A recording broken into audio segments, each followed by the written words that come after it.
Olá pessoal, bom dia, boa tarde, boa noite a todos os senhores que são inscritos no nosso canal Anotações de Processo Civil. Se você ainda não é, eu sou o professor Arthur Vieira e depois que eu concluí o meu doutorado em Direito Processual, eu resolvi me dedicar a esses veículos de comunicação para que eu pudesse transmitir aos senhores conhecimento jurídico de qualidade e de forma gratuita. Aqui eu vou pontuar o meu e-mail de contato para que eventuais interessados possam estabelecer um contato mais direto. Inclusive, nós podemos eventualmente considerar a hipótese de publicar um artigo científico em conjunto, tá certo? Bom, gostaria de pontuar também com os senhores o nosso canal no YouTube. Se você ainda não é inscrito, basta clicar no ícone do livro que fica no canto inferior do vídeo para que você se inscreva. Sugiro também que você clique no ícone do sininho para que você possa ativar as notificações dos vídeos que são constantemente disponibilizados por aqui. Gostaria de apresentar também aos senhores a nossa plataforma acadêmica, arturvieiracursos.com.br, arturvieiracursos.com.br, onde os senhores encontrarão cursos online de modo gratuito, inclusive com a emissão de certificado válido em todo o território nacional. Tá certo? Então, após a pausa, nós vamos tratar do vídeo de hoje. Então, meus amigos, no vídeo de hoje nós daremos prosseguimento à análise do nosso livro Anotações de Processo Civil. Nós estamos tratando da terceira parte que aborda os processos nos tribunais e estamos vendo mais precisamente o sistema de vinculação a certos pronunciamentos judiciais. No vídeo de hoje nós analisaremos o que está na tela aí para os senhores, a tradição jurídica romano-germânica do Civil Law. Vamos a ela. A queda do Império Romano, provocado em grande medida pelas diversas invasões dos povos bárbaros, fez surgir uma população miscigenada entre romanos e bárbaros, que passou a conviver sem uma fonte normativa única. Com o movimento de feudalização, os costumes locais passaram a reger aqueles grupos sociais, em detrimento do direito escrito, tendo a atividade legislativa entrado em colapso. Os litígios eram resolvidos pelo juízo de Deus, iundicium Dei, sendo a prova da contenda extraída de elementos da natureza que eram valorados como manifestações divinas. Com o descrédito do direito e a ausência de uma autoridade central que fizesse aplicar os julgados, sobressai a solução dos litígios pelo uso da força. Este cenário, potencializador de injustiças, faz surgir o direito canônico, firme nos ideais de fraternidade e caridade. Com a queda do feudalismo e o consequente ressurgimento do comércio e da urbis, e posteriormente o renascimento cultural, a sociedade passou a necessitar, em maior medida, da estruturação do direito para ordenar, com segurança, seu desenvolvimento. As relações sociais passaram a ser disciplinadas pelo direito e não pela religião, por influência do primado da razão. Assume papel de destaque a universidade, canal pelo qual passam as novas ideias e valores de um novo mundo. Como os ordenamentos jurídicos dos recentes estados criados eram incipientes e precários, as universidades de direito, com destaque a de Bolonha, se debruçaram sobre os direitos romano e canônico, tendo este estudo sistemático resultado na constituição do ius commune, direito comum a todos. Quanto ao direito romano, destaca-se o estudo pormenorizado do Corpus Iuris Civilis de Justiniano, tido à época como uma obra perfeita, representativa da verdadeira razão escrita. Já havia, naquela época, preocupação com a interpretação do direito, tendo Justiniano determinado a elaboração de um texto normativo completo, com vistas à redução da necessidade de sua interpretação ou comentários por partes dos jurisconsultos. Somente no século XVIII, esse ius commune veio a ser substituído por direitos positivos de cada um dos estados, o que não significa o abandono dogmático da análise e importância do direito romano. Segundo Guido Fernando Silva Soares, nas universidades medievais, estudantes, futuros juízes, advogados e legisladores e professores antes estavam preocupados com a racionalidade e logicidade do sistema do que com os reais efeitos da aplicação da norma jurídica, que era sempre uma proposição abstrata e geral na vida corrente da sociedade. Com o surgimento da escola do direito natural, no limiar do século XVIII, a preocupação do ensino nas universidades deixou de buscar compreender as regras de direito romano para descobrir e ensinar os princípios de um direito puramente racional. Abandonou-se, desta feita, o método escolástico, elevando o estudo do direito a um alto grau, a sistematização, recusando-se à concepção clássica alicerçada na vontade divina e na natureza das coisas. O direito passa a ser visto como resultado puro e simples da vontade humana, com a constatação de que, se o homem cria o direito, pode também modificá-lo.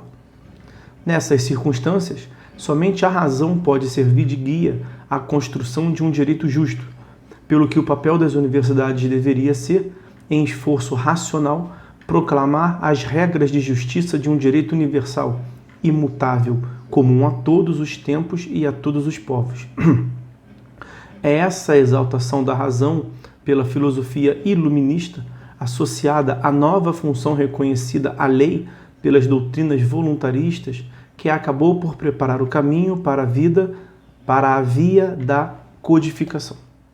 O direito escrito, consubstanciado nas leis e nos códigos, goza de absoluta primazia em relação às demais fontes do direito, tais como a jurisprudência, a doutrina e os costumes, que possuem utilização supletiva. No início do século XIX, desenvolve-se pela Europa um processo de codificação do direito, com o intuito de disciplinar todas as situações da vida civil, consagrando um sistema completo e acabado, sem necessidade de integração por outra fonte.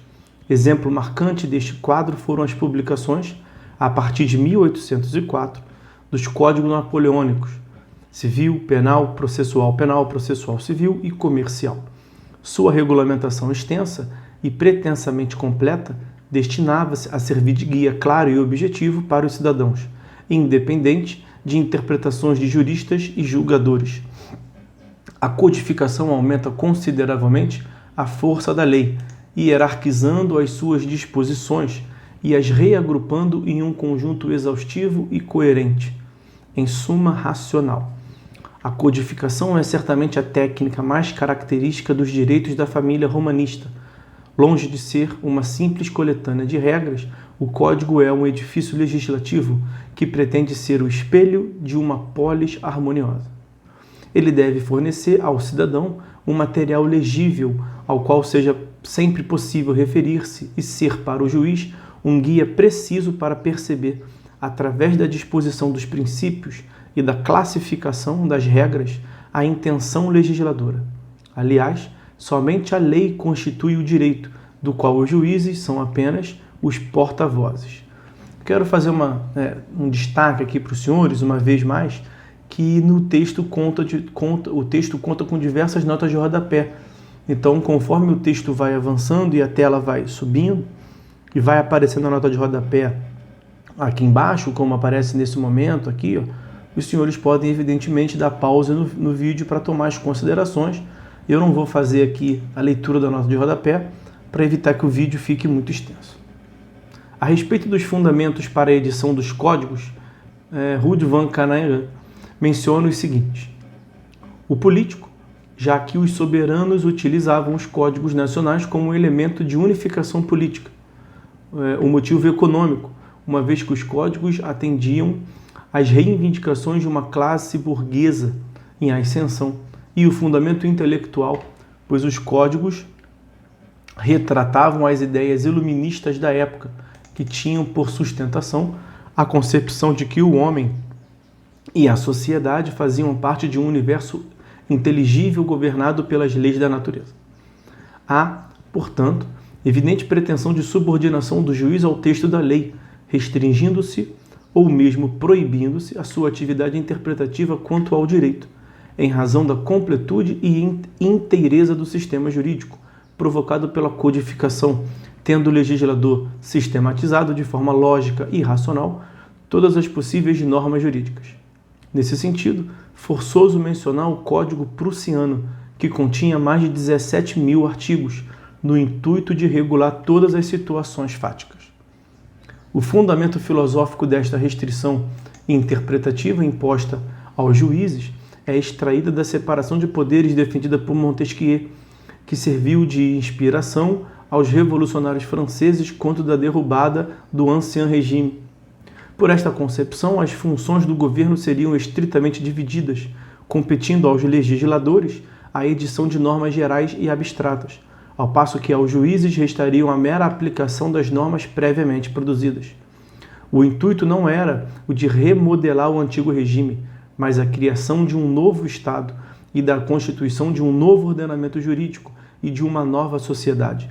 Nos dizeres de Alex de Tocqueville, como seu objetivo não foi apenas mudar um governo antigo e sim abolir a forma antiga de sociedade, a Revolução Francesa teve de atacar simultaneamente todos os poderes estabelecidos, demolir todas as influências reconhecidas, apagar as tradições, renovar os costumes e os usos e, por assim dizer, esvaziar o espírito humano de todas as ideias nas quais se haviam fundamentado até então o respeito e a obediência.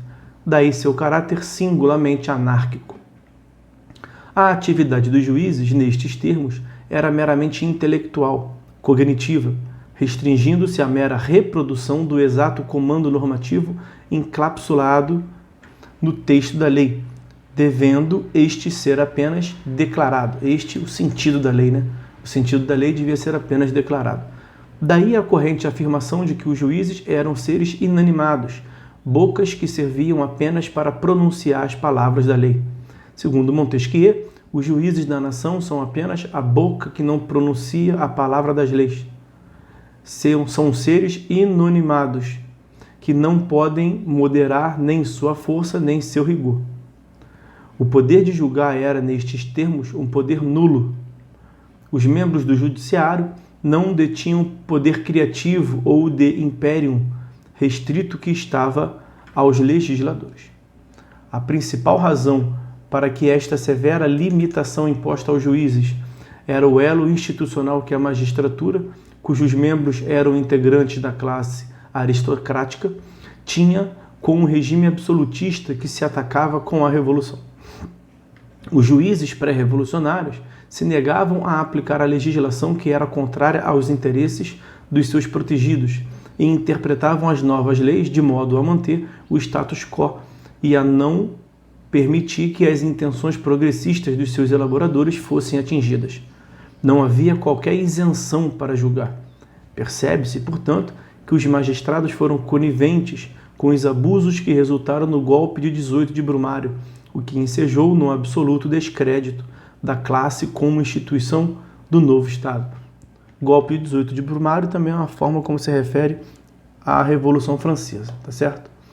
Pela escola da exegese, não apenas os juízes encontravam-se limitados na tarefa interpretativa aos exatos contornos do texto da lei, mas também os demais operadores do direito, uma vez que a compreensão exata dos códigos estava apenas e tão somente no texto.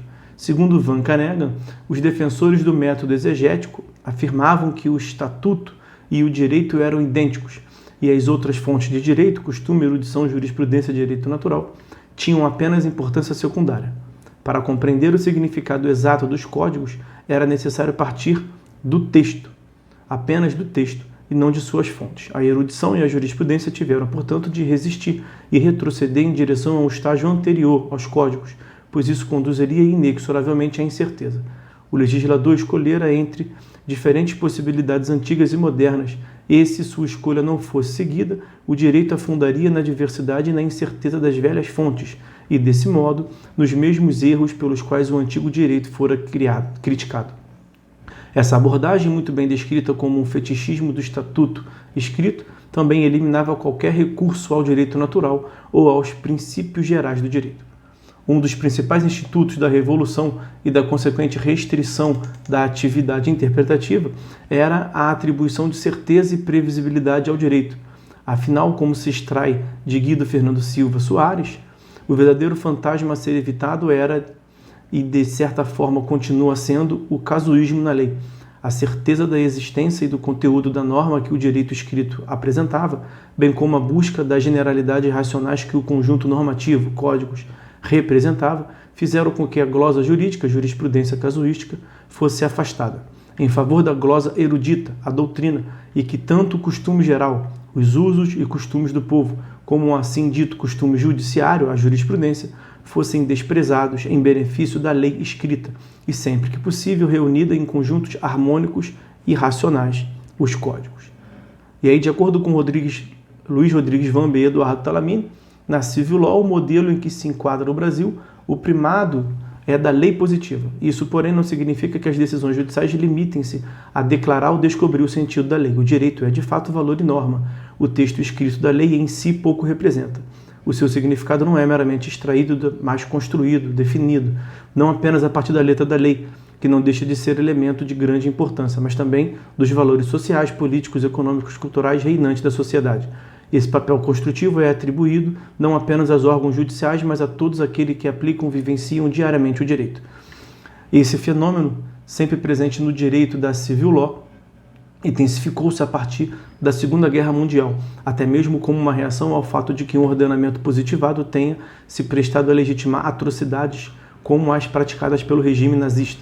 Estabeleceram-se sistemas de constituições rígidas e se multiplicaram as normas com caráter principiológico ou que empregam conceitos jurídicos indeterminados e cláusulas gerais, de modo que cada vez mais a definição do sentido e alcance do comando normativo depende da consideração particularizada dos valores reinantes da sociedade.